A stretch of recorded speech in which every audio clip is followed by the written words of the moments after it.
안녕하세요. 워렌 버핏과 찰리 먼거마저 깜짝 놀라게 만든 우리 경제의 엄청난 변화, 바로 자본 없이 조단위 부자가 되는 법에 대해 이야기해 볼까 합니다. 부를 만드는 공식이 어떻게 완전히 뒤바뀌었는지 지금부터 같이 양반 파헤쳐 보시죠. 자, 그럼 바로 시작해 볼까요?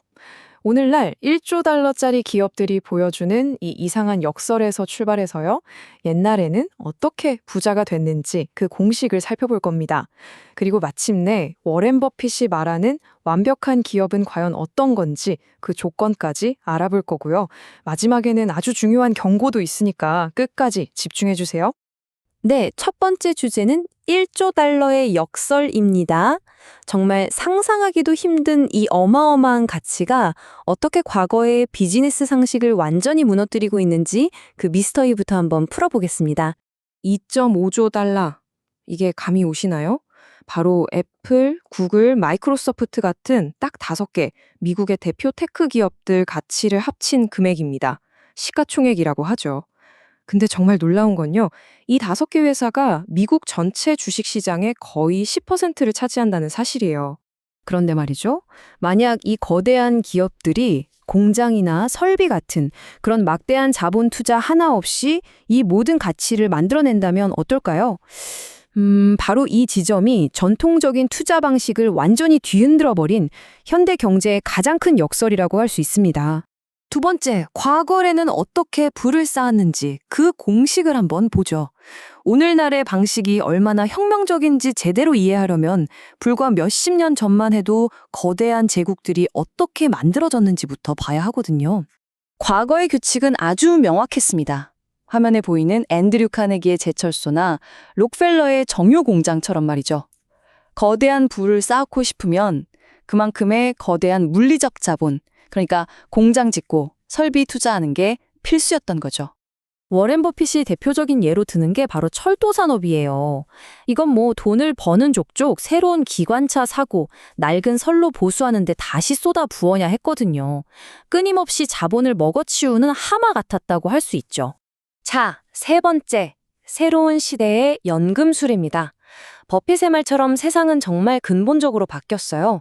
이제는 코드 몇 줄과 마우스 클릭 한 번이 어떻게 황금으로 변하는지 그 새로운 공식을 한번 들여다보겠습니다.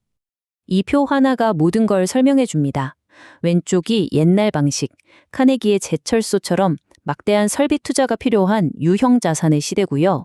오른쪽이 바로 오늘날 구글의 검색 알고리즘 같은 무형 자산의 시대입니다.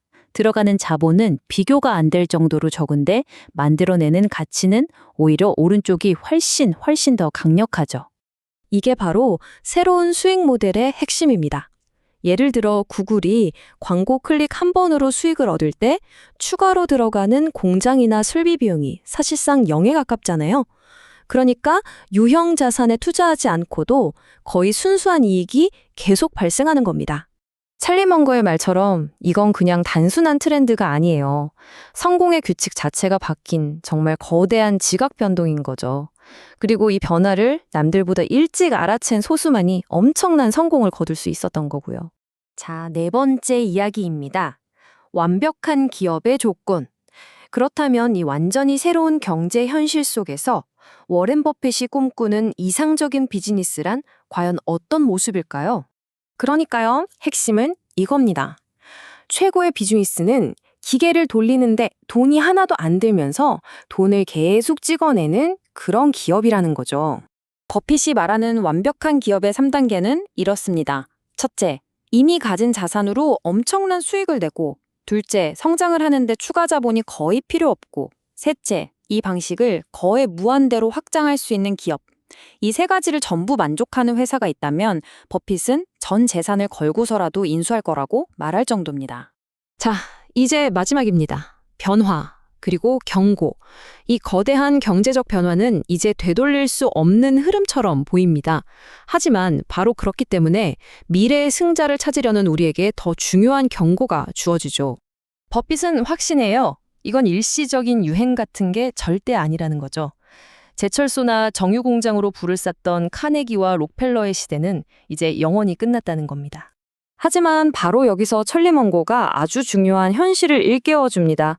이 새로운 모델이 아무리 강력하다고 해서 아무나 성공할 수 있다는 뜻은 절대 아니라는 거예요. 수많은 기업들이 이걸 모방하려다가 실패한다는 아주 냉정한 경고죠. 이것이 바로 우리가 지금 마주한 새로운 현실입니다. 자본 없이 부를 쌓는 시대는 이미 시작됐지만 수많은 경쟁자들 속에서 진짜 승자를 가려내는 건 세상에서 가장 어려운 게임이 되어버렸죠. 결국 미래의 부는 더 이상 공장에 쌓인 자본이 아니라 한 사람의 머릿속에 있는 보이지 않는 아이디어에 달려 있는지도 모릅니다.